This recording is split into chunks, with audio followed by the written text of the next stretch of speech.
दिनै डिमाकुसि दख'रा दुलाराय बर' फरायसा आफादा जि दुलाराय बर' फरायसा आफादनि जि मावथांखि mission skill and quality education जायखौ बुंदों आदब आरो गुन गोनां सोलोंथाइ मावथांखि बेखौ बिथा खालामनानै दिनै डिमाकुसि दख'रा एबसुआ जे साइकेल बाइक हानजा सुरनाय हाबाफारि जे लादों बेखौ जोङो उदालगुरि जिल्ला एबसु हिसाबै जों गोसो गोरबोजों बरायदों आरो बेनि गेजेरजों जे बाइक हानजा सुरनायनि गेजेरजों जोंनि ओनसोलनि जि बिमा बिफा जोंनि समाजनि दैदेनगिरि जोंनि फरायसुला फरायसुलि बिथांमोननि गेजेराव मोनसे सांग्रांथि लाबोनो थाखाय दिनै बाइक हानजा सुरनाय हाबाफारिखौ लादों बे जोबोर बाख्नायथाव जादों आरो बेनि गेजेरजों मेसेज होनो नागिरदों जे फैगौ फेब्रुवारि दानाव जिहेतु हायार सेकेन्डारि आरो मेट्रिक आनजादा जानो थांगासिनो दा बेवहाय जोंनि फरायसुला फरायसुलिमोना जाहाथे गोसो होनानै फरायो आरो नैबे जि फरायनाय समाव जाहाथे बिथाङा नाङा जाङा जाय फिथाइ थायि समफोरखौ एरैनो हगारलाबाया बेखायनो जोङो नैबे रिलिनि गेजेरजों मोनफ्रोमबो फरायसालियाव थांनानै जे फरायसाफोरखौ लोगो हमनाय हाबाफारि लादों आरो गामियाव थांनानै साफ्रोमबो दिथागिरि बिथांमोनखौ लोगो हमनाय हाबाफारि लादों आरो बेनि गेजेरजों सोलोंथाइ बिथिंनि सायाव सावरायबोगोन आरो सावरायनायनि गेजेरजों जोंनि गार्जेनफोरखौ दिथागिरि बिथांमोनखौ बोरैहाय गावनि गथ' गथायखौ जोथोन लानांगौ बोरैहाय खिखा दिखायाव जोंनि गथ' गथायखौ जोङो जौगाखांहोनो हायो बेफोर बिथिंखौ लानानै सावरायनो नागिरदों आरो बेयावहाय आं खावलायगोन जोंनि ओनसोलनि साफ्रोमबो रायजो राजा बा दिथागिरि बिथांमोनाबो जोंनि नैबे हाबाफारियाव मददथि होगोन मददथि मोनगोन आं बेखौ मिजिंथिदों आरो जोङो उदालगुरि जिल्ला एबसुनि सिङाव थानाय मोन 29टा दख'रा एबसुनि दैदेनगिरि आरो लोगोसे जोंनि ओनसोलनि सिङाव थानाय मोनफ्रोमबो बर' बिजोंनि गोजौ फरायसालिनि फोरोंगिरि बिथांमोनखौ लानानै जोङो थांनाय नभेम्बर दाननि 2 खालाराव जोङो मोनसे हाबाफारि लादोंमोन सावरायलायनाय हाबाफारि जायखौ जोङो नैबे जे मेट्रिक आनजादखौनो बिथा खालामनानै जों बे सावरायनाय हाबाफारिखौ लादोंमोन आरो बेनिफ्राय मोनसे गरन्थायाव जों फैदों जे जोंनि बर' फरायसाफोर जेसेबांखिनि जोंनि गामि गफायाव थानाय बर' फरायसाफोर दङ मेट्रिक लिरनो गोनां बिथांमोननि न'खर न'खर थांनानै जोङो हम भिजिट खालामहैगोन आरो थांनानै जोंनि फरायसुला फरायसुलिफोरजों जोङो खौरां लाहैगोन खौरां लानायजों लोगोसे जोंनि दिथागिरिफोरखौ जोङो बोरैहाय सांग्रांथि खालामनो हायो बे बिथिंखौबो जों नोजोर होदों आरो फरायसुला फरायसुलिफ्रा माबाफोर आयदायाव जुदि लेकिंस उइक पइन्टफोर दङब्ला बेखौ जोङो नायसंनानै बोरैहाय जों फोसाबनो हायो बै फरायसाखौ जों बोरैहाय मोजां रिजाल्ट खालामनो हायो बिनि थाखाय जोङो खामानि रनसायनानै जोङो मावनो थाखाय जोङो हाबाफारि लादों आरो बेयावहाय जोङो ओनसोलनि दैदेनगिरिजों लोगोसे साफ्रोमबो मेलेमजिबि नोंथांमोन आरो रायजो राजा नोंथांमोननि जों मददथिखौ जोङो नोंथांमोननि नैबे चेनेलनि गेजेरजों जोङो मददथि मोनगोन होननानै जों मिजिंथिदों आरो खावलायदों जाहाथे बयबो जोंनि माहारि दानायनि थाखाय बा जोंनि गथ' गथायफोर बा फरायसुला फरायसुलिफोरखौ जेब्लासिम जोङो गुन गोनां सोलोंथाइ बा गोग्गो सोलोंथाइ जों लाहोनो हाया अब्लासिम जोंनि माहारिया गोजौ फारसे दावखोनाय नङा जों बेखौ दाथियै बुंनो हायो बेखायनो बुहुमाव जोङो बर' माहारिखौ गेरेमसा माहारि फसंनांगौब्ला जोंनि खिक्षा दिक्षाखौ जेब्लायबो जोङो गोजौ फारसे फसंग्रोनांगोन दा बेखायनो जोंनि साफ्रोमबो फरायसुला फरायसुलिफोरखौ गोग्गो सोलोंथाइ लानायाव बयबो बाहागो लागोन जोंनि समाजनि दैदेनगिरि धोरोमगुरु बिथांमोन आरो बेनिफ्राय दिथागिरि बिथांमोन आरो जोंनि फंबाय बिनानाव फरायसुला फरायसुलिमोना जाहाथे लेखा फरा फरायनायाव गोसो होयो आं बेखौनो नोंथांमोननि चेनेलनि गेजेरजों खावलायबाय थेंक इउ डिमाकुसि दख'रा एबसुआल' हारसिङै लादों नाथाय जिल्ला हिसाबै मा लागोन नङा जोङो दुलाराय बर' फरायसा आफाद हिसाबै जिहेतु नैबे आदब आरो गुन गोनां सोलोंथाइ जि मावथांखि लाबाय बेखौ बिथा खालामनानै जि लादों दिनै डिमाकुसि दख'राया मोनसे आलादा भाबै जि बाइक हानजा सुरनाय हाबाफारि लादों बबेबा दख'राया साइकेल हानजा सुरनाय लादों बबेबा दख'राया मोनफ्रोमबो गामि गामि थांनानै जि हाबाफारि लादों दस्रा हाबाफारि लादों नाथाय थांखिया मोनसेयानो जे जोङो जोंनि सोलोंथाइ बिथिंखौ बोरैहाय जों जौगानो हायो जोंनि गथ' गथायफोरखौ बोरैहाय जोङो गुन गोनां सोलोंथाइ लाहोनो हायो थांखिया मोनसेयानो खिन्थु सोरबा साइकेल हानजा सुरनो हागौ सोरबा बाइक हानजा सुरनो हागौ सोरबा आथिंजों थाबायनानै हानजा सुरनो हागौ नाथाय जोंनि थांखि उद्देश्यआ मोनसेयानो जोंनि साफ्रोमबो बर' फरायसाफोरखौ गुन गोनां सोलोंथाइ लाहोनाय फुंबिलिनि गोजोन हामलायनाय जासिहरग्रोनाय जाबाय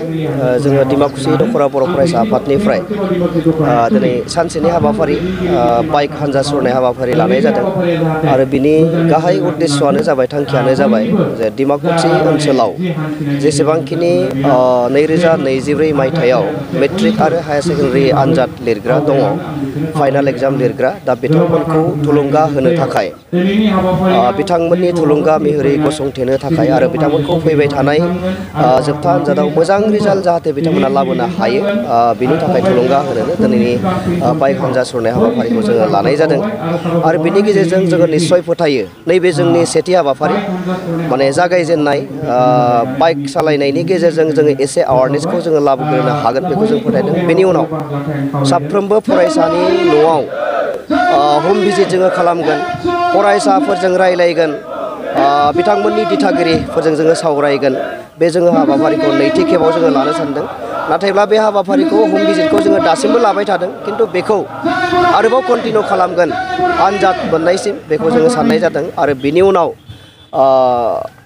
फरायसाफोरनि बयनिख्रुइबो मोजांसिनखौ हास्थायनानैनो फैबाय थानाय डिसेम्बरनि जोबनायथिं आरो जानुवारिनि जागायनायथिं जोङो आइथिंजों हानजा सुरनाय हाबाफारिबो जोङो लानो सानदों। दा बेखायनो बेफोर गासैबो जि जोंनि हाबाफारि बियो फरायसाफोरनि मोजां इयुनखौ हास्थायनानैनो, फरायसाफोरनि मोजां फिथाइखौ हास्थायनानैनो जोङो बे हाबाफारिखौ लानाय जादों। थारैनो बाइक रेलि हानजा सुरनायजों फरायसाफोरा थारैनो देरहासारनो हागोन ना? बाइक रेलि बाइक सालायनायनि गेजेरजों फरायसाफोरा जे मोजां रिजाल्ट लाबोगोन बेखौ जोंबो माने 100% जागोन बेखौ बुंनो हाया। नाथाय नैबे हानजा सुरनाया फरायसाफोरनि माइन्डआव एसेब्लाबो स्ट्राइक खालामगोन, बिथांमोनखौ एसे सांग्रां खालामगोन, बिथांमोनखौ एसे थुलुंगा होगोन जे फरायसालियाव फोरोंगिरिफोरा गावसोरनि जिखिनि एफर्ट होनांगौ बेखौ फोरोंगिरिफोरा होयो। बिमा बिफाफ्रा सानफ्रोमबो बुङो जे मोजां फराय, मोजां रिजाल्ट लाबो। दा बिसोरो नैबेखौ रियेलाइज खालामनो हागोन जे बायजोआवबो, न'खरनि आरो फरायसालिनि बायजोआवबो बिसोरनि मोजांखौ हास्थायग्रा गोबां माने बिदि आफादफोर दङ, बिदि सुबुंफोर दङ जायानोखि बिथांमोननि मोजां रिजाल्टखौ हास्थायो। दा बेखायनो नैबे बाइक हानजा सुरनाया बिथांमोननि माइन्डआव स्ट्राइक खालामगोन, बिथांमोनखौ रियेलाइज खालामनो बाध्य खालामगोन होननानै जोङो फोथायो। दिनै जोङो 50था बाइक टारगेट खालामदोंमोन, नाथाय बिनि एसे बांबाय। 55 खान 55 खान बाइक हयथ' जागोन आरो 100निख्रुइ बारा पार्टिसिपेन्ट बेवहाय बाहागो लागोन। जोङो खालि डिमाकुसि आनसलिकनि बेन्दोङाव जेसेबांखिनि गामि गोग्लैयो बेखौ जों थाबायगोन आरो जिखिनि हाई स्कुल, हायार सेकेन्डारि स्कुलफोर दङ डिमाकुसि आनसलिकनि सिङाव बै स्कुलफोराव जोङो हाबलांगोन, हाबलांनानै फरायसाफोरजों जोङो इन्टारेक्सन खालामलांगोन 10 मिनिट 15 मिनिटनि थाखाय। जायफोरा OHS बा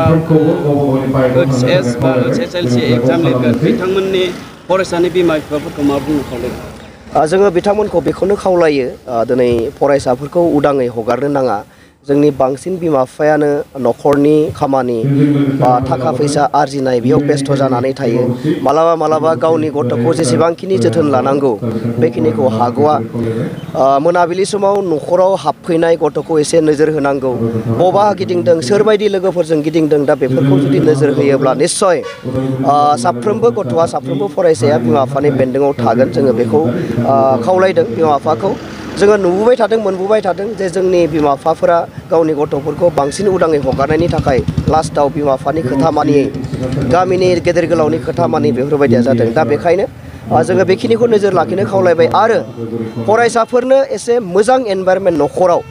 फरायनो हानायनि थाखाय जाहाथे एनभाइरनमेन्ट सोरजिनानै होयो, मोजां थासारि सोरजिनानै होयो, बेनि थाखाय जोङो बिमा बिफाखौ खावलायदों।